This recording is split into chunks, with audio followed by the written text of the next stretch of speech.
Hello dear learners, how are you all? This is Samya and welcome to English Over Chai. आज का ये जो video है ये सीबीएसई बोर्ड के क्लास 11th के स्टूडेंट्स के लिए है। आपकी जो हॉर्नबिल बुक है उसका third chapter discovering touch the saga continues. तो ये जो चैप्टर का टाइटल है डिस्कवरिंग टट, इसका मतलब पहले हम समझ लेते हैं और सागा कंटिन्यूज इसका क्या मतलब है। ये जो आप देख रहे हैं टट वर्ड, ये एक किंग का नाम है, ठीक है। वो एक इजिप्शियन किंग था, ठीक है। और ये जो टट वर्ड आप देख रहे हैं ये शॉर्ट फॉर्म है टूटन खामून का। ओके, तो ये टूटन खामून फुल नेम है और टट जो है उससे निकाला गया है, डिराइव किया गया है और शॉर्ट फॉर्म में उसको किंग टट कहते हैं। किंग टट की मम्मी के बारे में है। इजिप्ट में आप जानते हैं ममीज वगैरह होती हैं, तो ये जो टट है ये भी डेथ हो चुकी है और मम्मी के फॉर्म में है और उसकी मम्मी के बारे में बात हो रही है यहाँ पे कि किस तरह की उसकी लाइफ रही होगी, उसके बारे में डिस्कवरी हो रही है। मम्मी को एग्जामिन करके इन्वेस्टिगेट करके पता लगाया जा रहा है कि टट की कैसी लाइफ थी, डेथ के बारे में कि कैसे उसकी डेथ हुई होगी, क्या पॉसिबिलिटीज रही होंगी।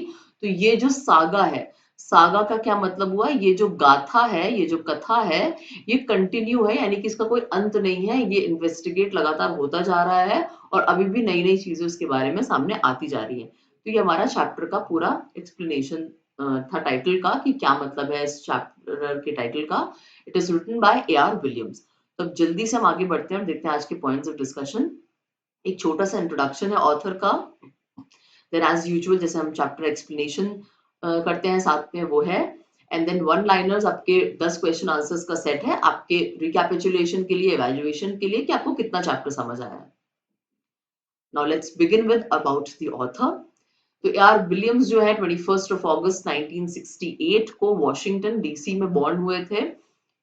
इनके कुछ नोटेबल वर्क्स जो हैं, कुछ इन्होंने बुक्स लिखी हैं, बहुत ही प्रसिद्ध हुई हैं। सॉर्ड एंड सॉसरी, वक्सिया, कुवर, the blessed and the damned and ultimate collection नाम की एक बुक है, वॉल्यूम 1। ये इनके कुछ नोटेबल से वर्क्स रहे हैं। सॉसरी का मतलब अगर आप में से बहुत से लोगों को नहीं पता हो तो मैं बता देती हूँ। सॉसरी का मतलब होता है जादूगरी, ठीक है। और जो सॉसरी करता है उसको हम कहते हैं सॉसरर। एक ये आपकी अलग से इंफॉर्मेशन हो गई इस चीज के बारे में। सो ये इस तरह के जो वर्क्स हैं ये ए.आर. विलियम्स के लिखे हुए हैं। नेक्स्ट है इनकी एक्सपर्टीज किस में है। एक्सपर्टीज का मतलब होता है स्पेशलाइजेशन, कि किस चीज में ये स्पेशलाइज थे। ये एडवेंचर काइंड की जो स्टोरीज होती थी वो लिखते थे, इमेजिनेटिव स्टोरीज लिखते थे, काल्पनिक कहानियां, एक फैंटास्टिकल सेटिंग में कुछ अपने मन से फिक्शन का काम। इमेजिनेटिव स्टोरीज का मतलब होता है आपका फिक्शन का जो काम, फिक्शन से रिलेटेड जो काम होता है या स्टोरीज होती हैं वो ये लिखते थे। इनके जो कुछ कलेक्शंस रहे हैं, ये अल्टीमेट कलेक्शन वॉल्यूम 1 जो अभी हमने पिछली स्लाइड में पढ़ा था, ये इनके प्रीवियस वर्क्स का कंपाइलेशन है। इसमें जनरली आपको साइंस फिक्शन से रिलेटेड चीजें मिल जाएंगी और कंपाइलेशन का मतलब होता है कलेक्शन, उस चीज को पूरा कलेक्ट करके इकट्ठा करके इनके प्रीवियस वर्क्स को किया गया है। हीरोइक फैंटेसी जॉनर्स, आपने फैंटेसी बहुत सारी स्टोरीज देखी होंगी। हैरी पॉटर आपका फैंटेसी है, मार्वल पूरी यूनिवर्स जो है मार्वल का वो पूरा फैंटेसी बेस्ड है। तो इस तरह की स्टोरीज ये लिखते थे और इन सबका कलेक्शन इनके बहुत ही नोटेबल वर्क्स में से रहा है। अब हम चैप्टर एक्सप्लेनेशन की तरफ बढ़ते हैं। He was just a teenager when he died. The last heir of a powerful family that had ruled Egypt and its empire for centuries, he was laid to rest laden with gold and eventually forgotten. वो सिर्फ एक teenager था जब उसकी मृत्यु हुई। अब वो यहाँ पे किसकी बात हो रही है, यहाँ पे किंग टट की बात हो रही है कि वो सिर्फ एक टीनेजर थे। मोस्ट प्रॉब्ली ये 17 ईयर्स के थे जब इनकी डेथ हो गई थी और ये एक पावरफुल रॉयल फैमिली, राजसी फैमिली के थे और उसके ये आखिरी चश्मो चिराग थे। एयर का क्या मतलब होता है, रूलर, ठीक है, या राजा, ठीक है। आखिरी ये रूलर थे या आखिरी उसके दावेदार थे उस थ्रोन के या उस सिंहासन के, एक रॉयल फैमिली के। और इनकी जो फैमिली थी इन्होंने सेंचुरी से यानी कि सैकड़ों साल से इजिप्ट पे रूल किया था। और अभी क्या हो रहा है इनके साथ, ये फाइनली अब रेस्ट कर रहे हैं क्योंकि ऑब्वियसली इनकी डेथ हो चुकी है किंग टट की। ये रेस्ट कर रहे हैं और किस चीज से लेडन है, laden with gold. Laden word का क्या मतलब होता है, किसी चीज से भरा हुआ होना, यानी कि गोल्ड से भरी हुई है इनकी जो कॉफिन है या इनकी जो कब्र है, टूम है, और अब ये इवेंचुअली फॉरगॉट, ये भुला दिए गए हैं कि कोई किंग टट नाम का भी इतना जिसने रूल किया 17 साल, वो आखिरी एयर थे उस थ्रोन के, लेकिन अभी उनको भुला दिया गया है, ये इसमें कहना चाह रहे हैं। Since the discovery of his tomb in 1922, the modern world has speculated about what happened to him, with murder being the most extreme possibility. अब जब से इनकी टूम डिस्कवर हुई है 1922 में, सबसे पहली बार इनकी टूम को खोजा गया था। टूम का मतलब होता है कब्र, ठीक है। तो किंग टट की जो कब्र थी वो 1922 में डिस्कवर हुई थी। तो ये जो मॉडर्न दुनिया है, आज का जो प्रेजेंट वर्ल्ड है, ये स्पेक्यूलेट कर रहा है। स्पेक्यूलेट का मतलब होता है गेस करना कि क्या उनके साथ हुआ होगा, क्या अपने अपनी सब लोग अटकलें लगा रहे हैं। और सबसे ज्यादा चीज जो है कि एक्सट्रीम पॉसिबिलिटी है कि उसका मर्डर हुआ था, मे बी किसी ने सिंहासन हथियाने के लिए उसका खून कर दिया हो, और यही रीजन उसकी डेथ का रहा हो। और सबसे पहली बार कब कब्र की खोज हुई थी, 1922 में डिस्कवर हुई थी। Now, leaving his tomb for the first time in almost 80 years, Tut has undergone a CT scan that offers new clues about his life and death and provides precise data for an accurate forensic reconstruction of the boyish pharaoh. Okay. अब सबसे पहले बार टट जो है वो अपनी टूम से बाहर आए हैं ऑलमोस्ट 80 साल बाद, यानी कि 1922 में टूम जो है वो डिस्कवर हुई थी, और अब उसके 80 इयर्स के बाद तो पहली बार अपनी कब्र को उन्होंने छोड़ा है, लीव किया है। और जो टट है, ऑब्वियसली उन्होंने नहीं छोड़ा है, वो उनकी डेथ हो चुकी है, उनकी कब्र से उसको निकाला गया, उनकी डेड बॉडी को। किंग टट है, उनका बॉडी का क्या हो रहा है, उसकी बॉडी का सिटी स्कैन हो रहा है। सिटी स्कैन जनरली किस चीज का कहते हैं हम, जब हम डीप एनालिसिस करते हैं, ठीक है, या रिसर्च करते हैं। तो यहाँ पे क्या हो रहा है, यहाँ पे इनकी बॉडी का सिटी स्कैन हो रहा है, पूरा एक एक उनका जो बॉडी का पार्ट है उसको डीपली एनालाइज किया जाएगा, ऑब्जर्वेशन में रखा जाएगा, एक्सपेरिमेंट किया जाएगा, देखा जाएगा उनकी लाइफ और डेथ के बारे में, और कोई नया क्लू मिले या मे बी कोई नया हिंट मिले, ये जानने के लिए ये सिटी स्कैन हो रहा है, जिससे एक प्रिसाइज डेटा मिलेगा। प्रिसाइज मतलब होता है बहुत ही शॉर्ट, कि कम चीज में, कम उसमें इंफॉर्मेशन में अपनी पूरी बात कह देना। एक बहुत ही प्रिसाइज सा डेटा, एक शॉर्ट सी इंफॉर्मेशन जो कंप्लीट हो, पूरी एक्यूरेसी के साथ। एक्यूरेट का मतलब होता है परफेक्ट होना, यानी कि एकदम परफेक्टली बिल्कुल करेक्ट इंफॉर्मेशन हमको मिलेगी। एक फोरेंसिक रिकंस्ट्रक्शन होगा इससे इस बॉयश फेरो का। फोरेंसिक का मतलब होता है जब किसी क्राइम को इन्वेस्टिगेट करने के लिए कि किसने क्राइम किया है, कैसे हुआ है, ये सारी बातें जानने के लिए जब हम साइंटिफिक एक्सपेरिमेंट्स परफॉर्म करते हैं, उसको फोरेंसिक स्टडी कहते हैं। जनरली पुलिस वाले, वो लोग भी पुलिस वाले ही होते हैं, वो एक फोरेंसिक डिपार्टमेंट अलग होता है, बॉडी को पूरा देखता है और उसके बारे में पता लगाने की कोशिश करता है किसने खून किया होगा, ये सारी चीजें वगैरह वगैरह। तो और जो फेरो वर्ड है, इसका क्या मीनिंग होता है, रूलर या किंग। एंशिएंट इजिप्ट में किंग को या रूलर को फेरो कहते थे। तो मे बी जब इनके बारे में ये सब फोरेंसिक स्टडीज वगैरह करी जाए और सीटी स्कैन से पता लगा जाए इनकी लाइफ कैसी थी और किस तरह से इनकी डेथ हुई, तो ये सारी चीजों के बारे में पता लगाने के लिए इनकी टूम से इनको बाहर निकाला गया है। An angry wind stirred up ghostly dust devils as King Tut was taken from his resting place in the ancient Egypt cemetery known as the Valley of the Kings. Angry wind, अब ये यहाँ पे मतलब समझ लीजिए, यहाँ पे एक फिगर ऑफ स्पीच यूज हुआ है। एंग्री विंड, विंड एक नॉन लिविंग चीज है, ठीक है, एक नॉन लिविंग ऑब्जेक्ट हो गया या फीचर कह सकते हैं, जो भी है, विंड नॉन लिविंग है। एंग्री वर्ड जो है वो ह्यूमन बींग्स के इमोशंस है, ये एक इमोशन है एंग्री होना या एंगर का, गुस्से का। तो यहाँ पे personification figure of speech, sorry, तो यहाँ पे आपका पर्सोनिफिकेशन फिगर ऑफ स्पीच यहाँ पे यूज हुआ है। पर्सोनिफिकेशन का क्या मतलब होता है, पर्सन से आप अंदाजा लगा सकते हैं, जब किसी नॉन लिविंग चीज को हम ह्यूमन क्वालिटीज दे देते हैं, लिविंग चीज की क्वालिटी दे देते हैं, उसको हम पर्सोनिफिकेशन कहते हैं। अब विंड कैसे एंग्री हो सकती है, तो यहाँ पे विंड को हमने एंग्री वर्ड यानी कि ह्यूमन क्वालिटी दे दी, तो यहाँ पे हमने पर्सोनिफिकेशन वर्ड का इस्तेमाल किया है। उसने क्या किया, स्टर्ड अप। स्टर का क्या मतलब हुआ, टू मिक्स समथिंग या मूव समथिंग। उसने स्टर कर दिया यानी कि मिक्स कर दिया घोस्टली डस्ट डेवल्स, यानी कि वो जो हवा चल रही थी, जो आंधी चल रही थी, उसमें डस्ट भी मिक्स था, धूल भी शामिल थी। और धूल को घोस्टली डस्ट डेवल्स इसलिए कहते हैं कि थोड़ा सा वो एक हॉरर टाइप का इफेक्ट देने के लिए कि जैसे भूत सा आ गया हो, मे बी किंग टट का भूत आ गया हो वहां पे, वो नहीं चाहता हो ये सब सिटी स्कैन हो। तो इस तरह का एक कहने का तरीका है, ये उनकी लिखने की स्टाइल है ए आर विलियम्स की, कि उस तरह का डस्ट डेविल्स जो है वो हवा चलने लगी थी और बहुत ही हॉन्टेड सा एटमॉस्फेयर हो गया था। ये कहने का मतलब है जब किंग टट की बॉडी को उनके रेस्टिंग प्लेस से यानी कि उनकी टूम से बाहर निकाला जा रहा था, और उनकी जो रेस्टिंग प्लेस थी, टूम थी, वो कहां पर थी? एक इजिप्शियन सिमिट्री में थी।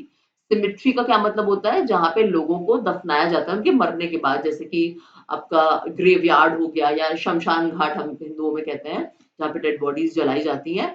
तो वहां पर उस सिमिट्री में, जिसको हम वैली ऑफ द किंग्स कहते हैं, यानी कि जितने भी किंग्स मरते थे उनको उसी जगह दफनाया जाता था। तो वो एक वैली थी, एक घाटी थी राजाओं की, वहां पे इनकी भी डेड बॉडी दफन थी, और वहां से इनकी रेस्टिंग प्लेस से इनको जब निकाला गया तो बहुत तेज आंधी तूफान वगैरह चलने लगे थे। Dark bellied clouds had scudded across the desert sky all day and now were veiling the stars in casket gray. Dark bellied clouds, यहाँ पे बादलों के बारे में बात हो रही है। डार्क बेलीड उनको क्यों कहा गया है? यहाँ पे भी पर्सोनिफिकेशन का यूज हुआ है कि जो उनके पेट थे बादलों के, बेली का मतलब होता है पेट, वो बहुत ही डार्क कलर के थे। कहने का मतलब है, आपने देखा होगा जब आंधी तूफान आता है, बहुत तेज बारिश होने लगती है, तो जो बादल होते हैं आसमान में वो थोड़ा डार्क कलर के, ग्रे या ब्लैक कलर में हो जाते हैं। तो वही यहाँ पे डार्क वर्ड का यूज है कि डार्क कलर के जो क्लाउड्स थे वो स्कड हो गए थे पूरे स्काई में। स्कडेड का क्या मतलब हुआ? बहुत ही तेजी से मूव करना, यानी कि पूरे आसमान में क्विकली से वो मूव कर गए, पूरे आसमान में फैल गए। और now what they were doing, वो क्लाउड्स क्या कर रहे थे? वो स्टार्स को वेल कर रहे थे, यानी कि जो सितारे थे आसमान में उनको वेल कर रहे थे। वेल का मतलब होता है ढकना, या इसको हम दूसरे लैंग्वेज में घूंघट भी, दूसरे हिंदी वर्ड है इसके लिए घूंघट भी कहते हैं, कि वो स्टार्स को ढक रहे थे इन कास्केट ग्रे। कास्केट का क्या मतलब होता है? कास्केट का एक दूसरा वर्ड हम देख सकते हैं यहाँ पे, कॉफिन। ठीक है, कॉफिन का मतलब होता है, आपने क्रिश्चियन, जनरली क्रिश्चियंस में होता है कि जब कोई व्यक्ति मर जाता है, किसी व्यक्ति की मृत्यु हो जाती है, तो उसको एक बॉक्स में रखते हैं और उसमें ऊपर से एक लिड होता है, ढक्कन होता है, उसको वुडन का या किसी भी दूसरे मटेरियल का बना होता है, जनरली डार्क कलर का होता है। तो वो कलर जो ग्रे कलर होता है, उस कॉफिन के कलर का जो ग्रे कलर है, उस तरह के कलर के बादल थे, और उन्होंने आसमान में तारों को ढक लिया था और सब हवा चलने लगी थी, ये सारी चीजें वहां पे हो रही थी। इट वॉज 6 PM ऑन 5 जनवरी 2005। अब ये किस दिन की बात है? 5 जनवरी 2005 को शाम के 6 बजे ये चीज हुआ था, जब उनकी बॉडी को बाहर निकाला गया था और ये सब चीजें हवाएं चलने लगी थी। The world's most famous mummy glided headfirst into the city scanner, brought here to probe the lingering medical mysteries of this little understood young ruler who died more than 3,300 years ago.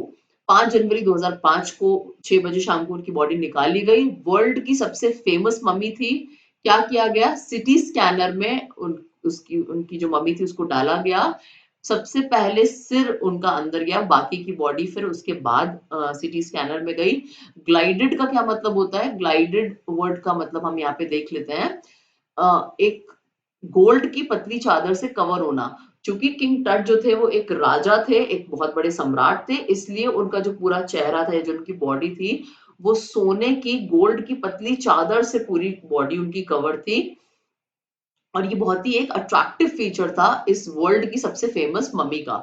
और इस mummy को सबसे पहले city scanner में head पहले डाला गया, उसके बाद बाकी की पूरी बॉडी सिटी स्कैनर में रखी गई। और क्यों यहाँ पे लाया गया था उनकी बॉडी को? ये पता करने के लिए कि उनकी लाइफ या उनकी डेथ किस तरह से हुई थी, उनकी लाइफ किस टाइप से थी, या और भी जो मेडिकल मिस्ट्रीज थी। ओके, प्रोब वर्ड का क्या मतलब हुआ? किसी चीज को बहुत ही क्लोजली एग्जामिन करना, बहुत ही करीब से किसी चीज को जांचना परखना। और लिंगर का मतलब होता है staying around for a longer time. इसको हम दूसरे शब्दों में समझ सकते हैं, कोई भी चीज लटकाना जिसको हम कहते हैं, कि जो लटकी हुई मेडिकल मिस्ट्रीज थी, जो रहस्य थे किंग टट की बॉडी को लेकर जो सॉल्व नहीं हो पा रहे थे, वो सारी चीजें जो सालों से लटकी हुई थी, इस यंग रूलर के बारे में जिसको मरे हुए 3,000 साल से भी ज्यादा हो चुका था, वो सारी प्रॉब्लम्स को, ये सारी रहस्यों को सुलझाने के लिए उनकी बॉडी को सिटी स्कैनर में डाल के एग्जामिन किया जा रहा था। All afternoon, the usual line of tourists from around the world has descended into the crammed rock tomb some 26 feet underground to pay their respects. अब पूरी दुनिया भर से जो टूरिस्ट वगैरह थे, ट्रेवलर्स और ये सब यात्री जो थे, वो आ रहे थे। They have descended into the crammed. Crammed का क्या मतलब होता है? बहुत ही छोटी सी क्राउडेड सी स्पेस। अब वो जो टूम था जहाँ पे किंग टट का, वो बहुत ही छोटा सा एक कोई जगह होगी जो उनका मकबरा था, और वहां पे उनकी ये मम्मी रखी थी, तो वो बहुत ही एक क्लोज्ड सी स्पेस थी, और वहां पे बहुत भीड़ लग गई थी टूरिस्ट और सबकी वजह से। और दूर दूर दूर से लोग डिसेंड हो रहे थे। डिसेंड का क्या मतलब होता है? ऊपर से नीचे की तरफ आना। अब यहाँ पे डिसेंड वर्ड का क्यों इस्तेमाल हुआ है? क्योंकि ये जो रॉक का टूम था, ये जो कब्र थी किंग टट की, ये अंडरग्राउंड थी 26 फीट, यानी कि ये जो जमीन थी इससे 26 फीट नीचे की तरफ, यहाँ पर ये अंडरग्राउंड में था इनका जो टूम था। और इसीलिए लोग ऊपर से नीचे डिसेंड होते हुए नीचे की तरफ जा रहे थे इनके इस टूम को देखने के लिए, या इनको देखने के लिए, अपनी रिस्पेक्ट शो करने के लिए। They gazed at the murals on the walls of the burial chamber and peered at Tud's gilded face, the most striking feature of his mummy-shaped outer coffin lid. अब वो क्या देख रहे थे जो लोग वहां से पे टूरिस्ट आए थे? वो वॉल्स पे जो म्यूरल्स थे वो देख रहे थे। म्यूरल्स जो पेंटिंग्स होती है या जो आर्टिस्टिक डिजाइन वगैरह दीवारों में बनी हुई थी उस बेरियल चेम्बर की, यानी कि वो जो टूम था, चेम्बर का मतलब होता है एक छोटा सा कमरा टाइप का।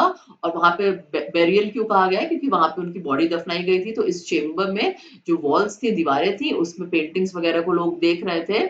और पियर का क्या मतलब होता है? बहुत ही ध्यान से देखना, बहुत ही क्लोजली देखना। वो किंग टट का जो सोने की लेयर से कवर्ड चेहरा था उसको देख रहे थे, और ये एक बहुत ही स्ट्राइकिंग फीचर था, बहुत ही अट्रैक्टिव सी चीज थी जो उनका गोल्ड से कवर्ड चेहरा था। और जो कॉफिन की लिड थी, जो कॉफिन का ऊपर का कवर था, वो सब भी सब कुछ सोने से बना था। ये सारी चीजें बहुत ही आकर्षित कर रही थी वहां के टूरिस्ट को। Some visitors read from guidebooks in a whisper. जो कुछ विजिटर्स या टूरिस्ट थे वहां पे, उनके पास गाइड बुक थी, यानी कि उस जगह के बारे में पता करने के लिए बहुत से गाइड्स भी होते हैं। आप कभी किसी हिस्टोरिकल मॉन्यूमेंट पे जाएंगे तो, और कुछ बुक्स भी मिलती हैं जिनको आप पढ़ के उसके बारे में पता लगा सकते हैं। तो वो उससे पढ़ पढ़ के बहुत ही विस्पर करते हुए, यानी कि फुसफुसाना। विस्परिंग का क्या मतलब होता है? फुसफुसाना, ठीक है। फुसफुसाते हुए आपस में बात कर रहे थे, और बाकी जो लोग थे वो चुपचाप खड़े हुए थे, साइलेंटली खड़े खड़े हुए थे। Perhaps pondering Tut's untimely death in his late teens, or wondering with a shiver if the Pharaoh's curse, death or misfortune falling upon those who disturbed him, was really true. दूसरे क्या कर रहे थे? वो चुपचाप खड़े थे। दो में से एक चीज कर रहे थे, ये कहने का मतलब है ऑथर का। या तो वो पॉन्डर कर रहे थे। पॉन्डर का क्या मतलब होता है? बहुत ही गहराई से किसी चीज के बारे में सोचना। तो या तो वो इस बारे में पॉन्डर कर रहे थे कि किस तरह से किंग टट की लेट टीन्स में, यानी कि 17-18 ईयर्स की एज में कैसे उनकी अनटाइमली डेथ हो गई। या मे बी वो सोच रहे हो, वंडर कर रहे हो, इस बारे में भी सोच रहे हो कि जो फेरो का, यानी कि जो किंग का कर्स है उसके बारे में कोई एक प्रचलित कथा रही है, या एक किस्सा कुछ रहा होगा कि एक श्राप है किंग का कि जो कोई भी उसको डिस्टर्ब करेगा, उसकी मम्मी को, या कोई भी उसको उसके कब्र को के साथ छेड़खानी करेगा, उस पे मौत या फिर अनलक की बरसात होगी, मिसफॉर्चून की बरसात होगी, उसका भाग्य फूट जाएंगे या फिर उसकी मौत आ जाएगी। इस तरह का श्राप किंग का हो सकता है। ये सब चीजों के बारे में सोच करके वो शिवर कर रहे थे। शिवर मतलब डर से कांप रहे थे। और वो ये सोच रहे थे कि ये जो श्राप है, जो ये प्रचलित है, ऐसा किस्से कहानियों में है, क्या ये सही में है, क्या ये सच है? तो इस चीज को लेके वो बहुत ज्यादा घबरा रहे थे, क्योंकि इस समय किंग टट की बॉडी के साथ छेड़छाड़ हो रही थी और वो भी वहां पे मौजूद थे, इसलिए वो वहां पे बहुत ज्यादा घबरा रहे थे। नेक्स्ट हम देखते हैं। The mummy is in a very bad condition because of what Carter did in the 1920s, said Zahi Hawass, Secretary General of Egypt's Supreme Council of Antiquity, as he leaned over the body for the long first look. अब ये जो जाही हवास है, ये एक नाम हमारे सामने आया है। ये इजिप्ट की जो सुप्रीम काउंसिल है एंटिक्विटीज की, काउंसिल मतलब group of members and ministers हो गया, और एंटिक्विटीज का मतलब होता है प्राचीन चीजें, ठीक है। तो ये जो काउंसिल थी एंटिक्विटीज, प्राचीन चीजों की रक्षा करने के लिए या थोड़ा आर्कियोलॉजी से रिलेटेड, इसकी जनरल सेक्रेटरी थे। और इन्होंने क्या कहा? इन्होंने कहा कि मम्मी की जो कंडीशन है इतनी बुरी, ये इसलिए है क्योंकि जो कार्टर नाम का एक व्यक्ति का इन्होंने जिक्र किया है कि कार्टर ने जो कुछ भी 1920s में किया था उसकी वजह से। अब क्या किया था वो हमें आगे पता चलेगा। और ये उन्होंने कब बोला था? जब वो बॉडी के ऊपर लीन करते हुए, लीन करने का मतलब होता है झुकना या झुक के देखना। तो जब वो झुक करके देख रहे थे किंग टट की बॉडी को, तब उन्होंने ये बात कही थी कार्टर ने कुछ ऐसा किया था। Now let's see who is this Carter is. Carter, Howard Carter that is, was the British archaeologist who in 1922 discovered Tut's tomb after years of futile searching. Carter का पूरा नाम क्या है? Howard Carter. वो एक ब्रिटिश आर्कियोलॉजिस्ट था। Archaeologist मतलब जो आर्कियोलॉजी की स्टडी करते हैं, बेसिकली जो हिस्ट्री से रिलेटेड स्टडी करते हैं उनको हम आर्कियोलॉजिस्ट कहते हैं, जो हिस्टोरिकल फैक्ट्स या मॉन्यूमेंट्स को थोड़ा सा गहराई से देखते हैं, उसके बारे में और पता लगाने की कोशिश करते हैं।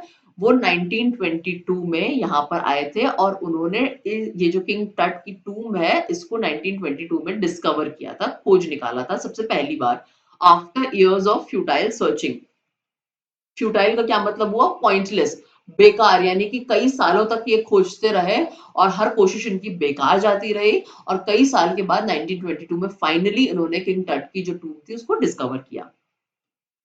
Its contents, though hastily ransacked in antiquity, were surprisingly complete. They remain the richest royal collection ever found and have become part of the pharaoh's legend. जो कंटेंट्स थे यानी कि जो कुछ भी आइटम थे किंग टट के टूम में या वो कब्र में, कॉफिन में, जो भी सामग्री जिसको हम कह सकते हैं, जो कुछ भी सामग्री थी किंग टट के कॉफिन में, हेस्टली रैंसैक्ड का क्या मतलब होता है? किसी प्लेस को बहुत ही वायलेंटली उसके साथ छेड़खानी करना या बहुत ही थरली किसी चीज को ढूंढना। और एंटिक्विटी का मतलब मैं आपको ऑलरेडी बता चुकी हूँ, एंशियंट, प्राचीन टाइम्स में। तो कहने का मतलब ये है कि किसी ने बहुत ही वायलेंटली, बहुत ही बुरी तरीके से कुछ खोज निकालने के लिए या बहुत ही ज्यादा छेड़खानी की थी उनकी टूम और उनके जो कॉफिन वगैरह था, बॉक्स था, उसके साथ प्राचीन काल में। मे बी जब उनको दफनाया गया होगा उसके कुछ ही समय के बाद छेड़छाड़ की गई होगी और बहुत ही हेस्टली, बहुत ही जल्दबाजी में ये सब काम हुए थे।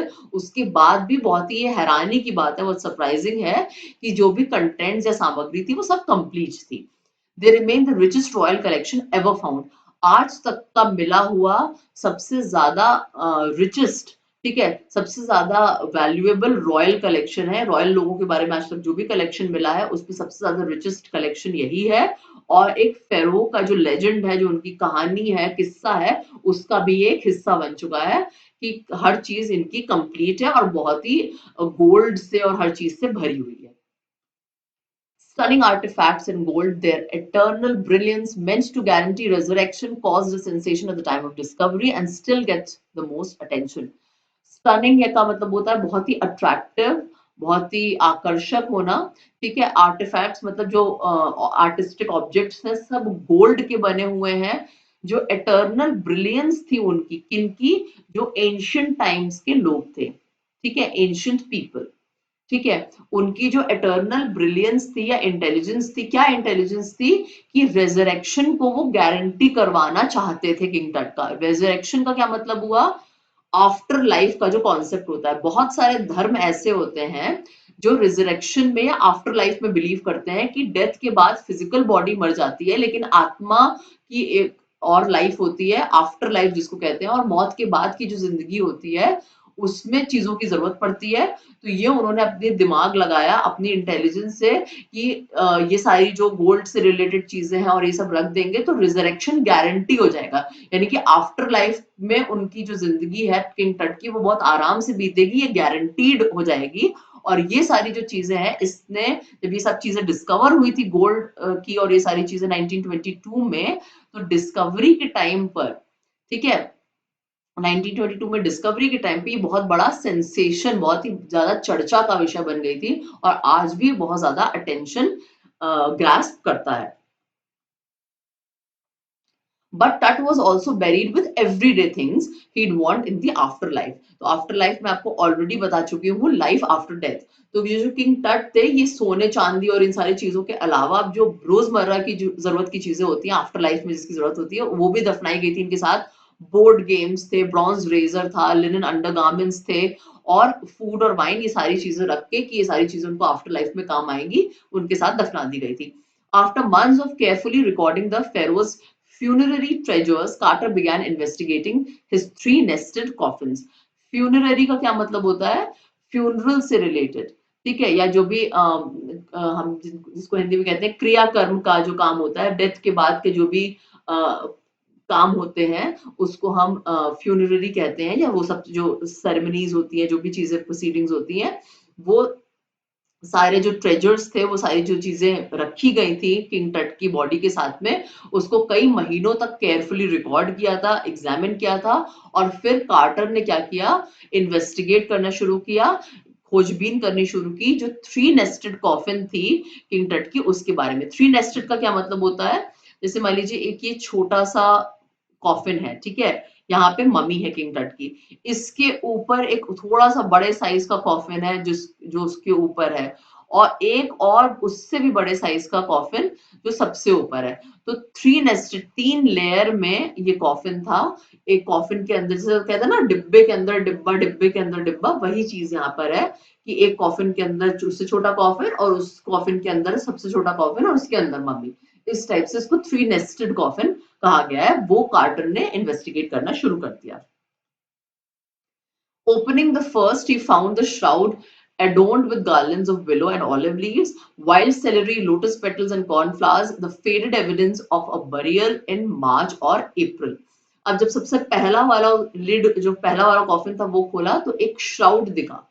श्राउड का क्या मतलब हुआ, डेड बॉडी को कवर करने के लिए जो हम कपड़ा इस्तेमाल करते हैं, जिसको हम सिंपल भाषा में कफन कहते हैं हिंदी में, कफन दिखा, जो किस चीज से अडोन था। अडोन का मतलब होता है सजा होना या डेकोरेटेड होना। Garlands of willow and olive, जो सारे जो लीव्स और ये सब दिए, ये सब फूल पत्तियों के नाम है। विलो, ऑलिव, सेलेरी, कॉर्नफ्लावर्स, ये सब आपके types of plants and flowers हैं, ठीक है। इन सब चीजों की मालाओं से वो जो कफन से जो कफन था उनका, वो डेकोरेटेड था, जिससे क्या हमें एक एविडेंस मिलता है, एक क्या हमें प्रूफ या सबूत मिलता है कि जो इनका बेरियल हुआ था, यानी कि जो उनको दफनाया गया था किंग टट को, ये मार्च या अप्रैल के महीने में किया गया होगा। When he finally reached the mummy, अब फाइनली पहली बारी कॉफिन में जो लिड खोलने पे उनको ये सारे गार्लैंड्स वगैरह मिलते हैं फूल पत्ती के, जब फाइनली वो मम्मी तक पहुंचते हैं तो क्या होता है, he ran into trouble, एक थोड़ी सी प्रॉब्लम, परेशानी आ जाती है।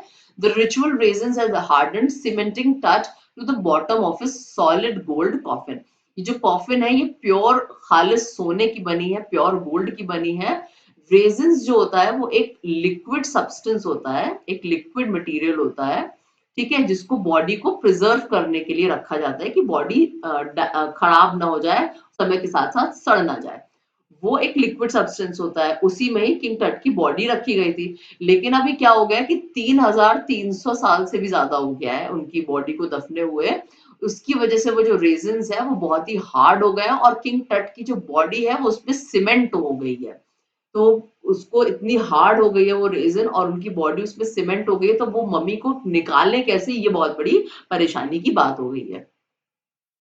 No amount of legitimate force could move them, Carter wrote later. What was to be done? The sun can beat down like a hammer this far south in Egypt, and Carter tried to use it to loosen the raisins. अब वो कहते हैं किसी भी प्रकार का जो legitimate force है, लेजिटिमेट का क्या मतलब हुआ, वैलिड, मतलब कुछ भी हम फोर्स लगा रहे हैं जो थोड़ा सा यू नो जरूरत वाला हो, मतलब बेकार का फोर्स नहीं कि जबरदस्ती की हम मेहनत कर रहे हैं, ठीक ठाक हम फोर्स लगा रहे हैं, लेजिटिमेट फोर्स लगा रहे हैं, लेकिन तब भी वो बिल्कुल भी अपनी जगह से नहीं हिल रहा है। तो अभी क्या किया जाए, तो कार्टर ने क्या इसका तरीका निकाला कि उन्होंने बोला कि इजिप्ट में जो इतनी गर्मी पड़ती है, उसको जो ब्लॉक हो गया है, ये जो रेजिन हार्ड हो गया है, इसको हम सूरज के नीचे, सन के नीचे रख देंगे, और जिससे क्या होगा कि जब हीट पड़ेगी, धूप लगेगी रेजिन्स पे, तो मे बी रेजिन जो है वो मेल्ट होना शुरू हो जाए, थोड़ा सा वो ढीली पड़ेगी, तो बॉडी निकालनी आसान हो जाएगी। तो ये सोच करके कार्टर ने क्या किया, धूप में उस बॉक्स को, या वो जो हार्डन्ड रेजिन था उसको रख दिया। For several hours, he set the mummy outside in blazing sunshine that heated it to the 149 degrees Fahrenheit. Nothing budged. Blazing का क्या मतलब होता है, बहुत ब्राइटली बर्न करना, बहुत तेज धूप होना, चिलचिलाती धूप होना। तो बहुत घंटों तक, कई घंटों तक वो मम्मी को एकदम चिलचिलाती धूप में जाकर के रख देते हैं, उसको गर्म होने के लिए, हीट करने के लिए। और उस समय टेम्परेचर कितना था, 149 degrees Fahrenheit, which is equal to 65 degree Celsius. 65 degree Celsius की टेम्परेचर में रखा, लेकिन उसके बाद भी कुछ नहीं हुआ, नथिंग बज्ड, कोई इंप्रूवमेंट उसमें नहीं हुआ, वो वैसी की वैसी हार्डन्ड ही रही। He reported with scientific detachment that the consolidated material had to be chiseled away from beneath the limbs and trunk before it was possible to raise the king's remain. अब इन्होंने क्या बोला, इन्होंने ये रिपोर्ट किया कि ये जो कंसोलिडेटेड मटेरियल है, कंसोलिडेटेड का क्या मीनिंग होता है, एक सिंगल चीज, एक बड़ी सी एक यूनिफाइड चीज, ठीक है। तो ये जो मटेरियल है इसको चिसल करना होगा, चिसल मतलब किसी शार्प टूल से उसको कार्व करना होगा। जैसे आपने देखा होगा शिल्पकार वगैरह या जो ग्लास इंडस्ट्री के वर्कर होते हैं, शार्प टूल से उसको आकार देते हैं, कट इस तरह से कट करते हैं कि वो एक आकार में कटता है, ठीक है। तो कहते हैं ये जो मटेरियल है रेजिन वाला, इसको किसी शार्प ऑब्जेक्ट से इसको काटना पड़ेगा फ्रॉम बीनीथ द लिम्स, यानी कि बॉडी जहां पर नीचे की तरफ दफन हो गई है, तो लिम्स और ट्रंक, लिम्स का मतलब होता है हाथ और पैर, और ट्रंक का मतलब होता है जो आपका चेस्ट का, बैक का, पीछे का पार्ट है, पीठ का वो पार्ट, तो उसके नीचे की तरफ से हमें वो पोर्शन वहां से कट करना होगा और वहां से बॉडी को निकालना होगा उसको एग्जामिन करने के लिए। Okay, I hope it is understood. In his defence Carter really had little choice. अब अपने डिफेंस में इस चीज को करने के लिए कि हमें इस चीज की परमिशन मिल जाए, कार्टर के बाद बहुत ही कम चॉइस थी। If he hadn't cut the mummy free, thieves most certainly would have circumvented the guards and ripped it apart to remove the gold. Circumvented का क्या मतलब होता है, to find a way around a problem, ठीक है। कहने का मतलब है कि जो कार्टर था उसके पास सामने ही परेशानी थी और ये कट करने के अलावा उसके पास कोई और ऑप्शन नहीं था, क्योंकि अगर उसने मम्मी को काट करके अलग नहीं किया तो ये बहुत ही ज्यादा पॉसिबिलिटी है कि जो चोर उचक्के हैं, सब सब कुछ तो गोल्ड का बना है, ये सब गार्ड जो सिक्योरिटी गार्ड्स वहां पे वो प्रोटेक्शन के लिए है टूम में, उनको बेवकूफ बना के या थोड़ा सा उनको ऑब्स्टेकल को हटा के, अपने रास्ते से हटा करके वो गोल्ड को रिमूव कर सकते हैं उनकी बॉडी से, या जो भी गोल्ड है वो चुरा करके जा सकते हैं। रिप करने का क्या मतलब होता है, फाड़ देना किसी चीज को, ठीक है। टॉर्न अपार्ट, किसी चीज को डैमेज कर देना, कि पूरी बॉडी को वो डैमेज कर सकते हैं गोल्ड हटाने के लिए। In Tut's time, the royals were fabulously wealthy and they thought or hoped they could take their riches with them. तट जो थे उनके टाइम में, जो रॉयल लोग होते थे, शाही लोग, वो बहुत ही वेल्दी हुआ करते थे, बहुत उनके पास पैसा होता था, और वो ये सोचते थे या उम्मीद करते थे कि मौत के बाद भी वो अपने साथ ही सारी चीजें ले जा सकते हैं जो उनकी आफ्टर लाइफ में उनके काम आ सकती थी। इसलिए वो ये सारी चीजों को अपने साथ दफनवा देते थे कि जब भी वो मरे तो लोग उनके साथ उनकी सारी चीजें दफना देते थे। For his journey to the great beyond, King Tut was lavished with glittering goods, precious collars, inlaid necklaces and bracelets, rings, amulets, ceremonial aprons, sandals, sheds for his fingers and toes, and now iconic inner coffin and mask, all of pure gold. अब ये जो इनकी journey थी great beyond, यानी कि मौत के बाद की जो जिंदगी है उसके लिए जो इनकी यात्रा थी, उसके लिए किंग टट जो थे उनको ये सारे ग्लिटरिंग गुड्स के साथ लैविश किया गया था, मतलब सारी लग्जूरियस चीजों के साथ, और बहुत ही खुले हाथ से इनको सारी चीजें इनके साथ दफना दी गई थी। इसमें प्रेशियस कॉलर्स थे, ये सारी जो चीजें लिखी हैं, नेकलेसेस, ब्रेसलेट्स, रिंग्स, ये सारी चीजें जो थी ये इनको दी गई थी। एम्यूलेट्स भी थे। एम्यूलेट्स का मतलब होता है तावीज, जैसे इसमें लिखा हुआ है ना, small objects to bring good luck, कि बहुत सारे लोग नहीं ताबीज पहन लेते हैं कि इस चीज से रक्षा करेगा, या धागा बांध लेते हैं, कुछ बांध लेते हैं, उसको एम्यूलेट कहते हैं। शत का मतलब होता है आपका कोई प्रोटेक्टिव कवरिंग। तो ये सारी चीजों के साथ किंग टट को उनकी आफ्टर लाइफ की जर्नी के लिए पूरा सजाया गया था, और सबसे ज्यादा जो आइकॉनिक चीज थी वो उनका कॉफिन और उनका मास्क था, जो कि सब कुछ गोल्ड से बना हुआ था। To separate Tut from his adornments, Carter's men removed the mummy's head and severed nearly every major joint. अब टट जो थे उनको इन सारी जो अडोर्नमेंट्स थे, जो जिन चीजों से उनको सजाया गया था, उससे उनको अलग करने के लिए कार्टर के जो आदमी थे उन्होंने क्या किया था कि जो मम्मी थी उसका सिर और जितने भी मेजर मेजर जॉइंट्स होते हैं, जो भी जॉइंट एरियाज होते हैं बॉडी के, उन सबको निकाल दिया था, हर एक चीज को, बॉडी पार्ट को निकाल दिया था, और सारा अपना एक्सपेरिमेंट जो भी करना था वो किया था। और जब उन्होंने सब काम कर लिया तो उन्होंने क्या किया, एक वुडन बॉक्स में एक पतली सी रेत की चादर बिछाई, और यानी कि रेत को बिछाया एक मोटी थिन लेयर, और उसमें वो सारी चीजों को जोड़ करके रख दिया। with padding that concealed the damage. Padding का क्या मतलब होता है? किसी सॉफ्ट मटेरियल को यूज करना कुशन देने के लिए, और कंसील का मतलब होता है छुपाना किसी चीज को, जब हम सीक्रेट रखते हैं। तो जब उन्होंने ये सारे जॉइंट्स, उसके सर हटा दिया, मम्मी का ये सब किया और सारा अपना एक्सपेरिमेंट करने के बाद एक वुडन बॉक्स पे रेत का लेयर बिछाया और उस पे कुछ कुशनिंग के लिए, उसको कुशन प्रोवाइड करने के लिए कुछ सॉफ्ट मटेरियल पे सारे रिमेन्स रख के उसको दोबारा से वापस जोड़ा और उसको एकदम छुपा करके कि किसी को पता ना चले कि उन्होंने क्या किया है, और ये सारा जो भी डैमेज हुआ था उनको निकालने से उसको सब छुपा दिया। और अब वही जो लेयर है, वो जो वुडन बॉक्स है, वो किंग टट का वो बेड है जहां पे टट अब रेस्ट कर रहे हैं, आराम कर रहे हैं मौत के बाद, अब रखे हुए। अब उसके 80 साल बाद अब इनकी बॉडी वगैरह एग्जामिन होने के लिए सिटी स्कैन में गई है। तो अभी with this we have come to an end of this part of the chapter. ये चैप्टर 2 पार्ट्स में डिवाइडेड था, ये अभी फर्स्ट पार्ट कंप्लीट हुआ है, ये हम कंटिन्यू करेंगे नेक्स्ट वीडियो में। तो बने रहिए इंग्लिश ओवर चाय के साथ। नेक्स्ट वीडियो हम अगले पार्ट में इसका डिस्कस करते हैं। अभी आगे बढ़ते हैं वन लाइनर्स की तरफ।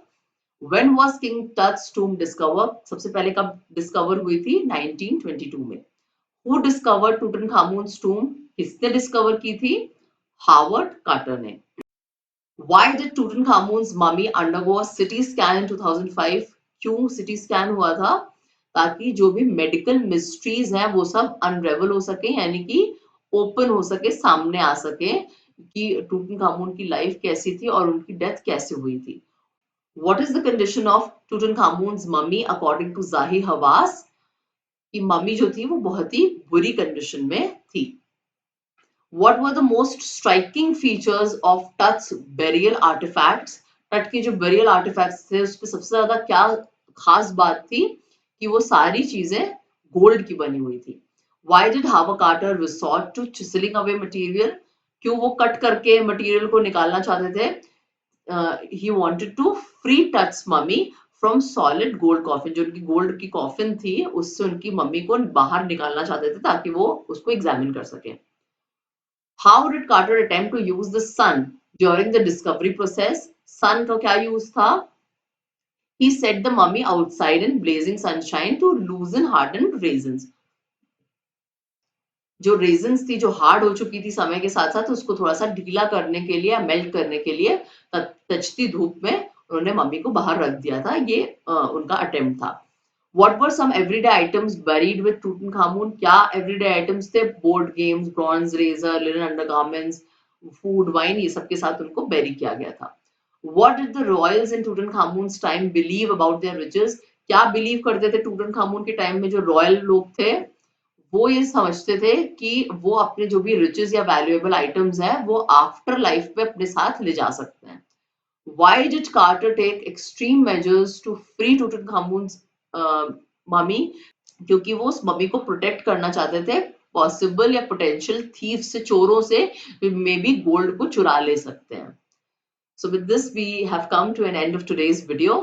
I hope आपको ये जो पार्ट था चैप्टर 3 का ये पसंद आया होगा, मेरा एक्सप्लेनेशन पसंद आया होगा। If you have liked it, then please do like, comment, share and subscribe। आपकी सब्सक्राइब करने की, आपके लाइक्स, कमेंट्स, ये सारी चीजें बहुत इंपॉर्टेंट होती है मोटिवेट करने के लिए। प्लीज बने रहिए इंग्लिश ओवर चाय के साथ। बहुत ही जल्दी आपसे मिलते हैं नेक्स्ट वीडियो को लेकर के, part 2 discovering touch, the saga continues. Take care. Goodbye.